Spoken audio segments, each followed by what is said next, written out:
Hello to my fellow history lovers and people that think if I learn something new, it'll be a great day. I am author Eileen Schnabel, author of the Kep Westgard Time Travel to the American Revolution series. I have just one question, but it has subsets. A fairly medium level, I'm going to say. Let's see what you know. This is the American Revolutionary War Quiz and Fact Book Military Trivia Series. Let's jump right in. So here's the question.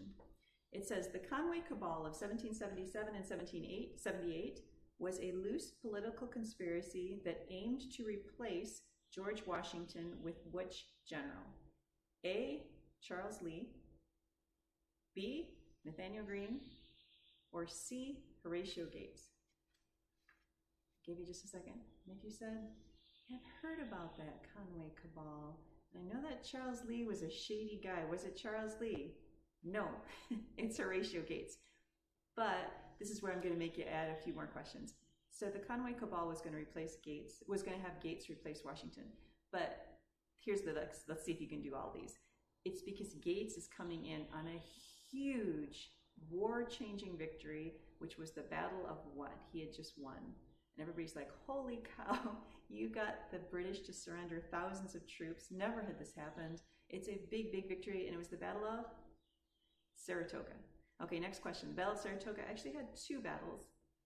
The first one was the Battle of, think first, F, Freeman's Farm. The second was the Battle of Bemis Heights. All right, third question.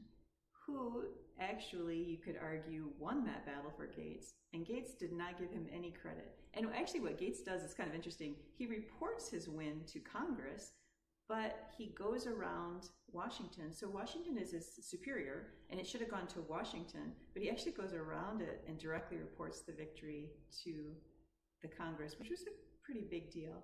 So anyway, who does, in his reporting of, hey, I just won all this battle, who does he not give credit to that arguably was one of the most important people in the battle, and that was future trader Benedict Arnold. All right, last question would be, the last part is Washington had just lost a big battle. So they are looking at it thinking, wow, Gates had a huge win. Washington just had a huge loss. Do we have the right general? And where had Washington just lost a battle? And here we'll get to the answer. So Horatio Gates was the guy in the Conway Cabal who could have replaced Washington. It said, following the victory, Gates' victory at Saratoga and Washington's loss at Philadelphia, some officers and politicians questioned Washington's leadership. Thomas Conway wrote a critical letter suggesting Gates should take command. Washington exposed the correspondence, shaming his critics and solidifying his political control over the army. And we can be glad that Washington stayed in command. Thanks for letting me share.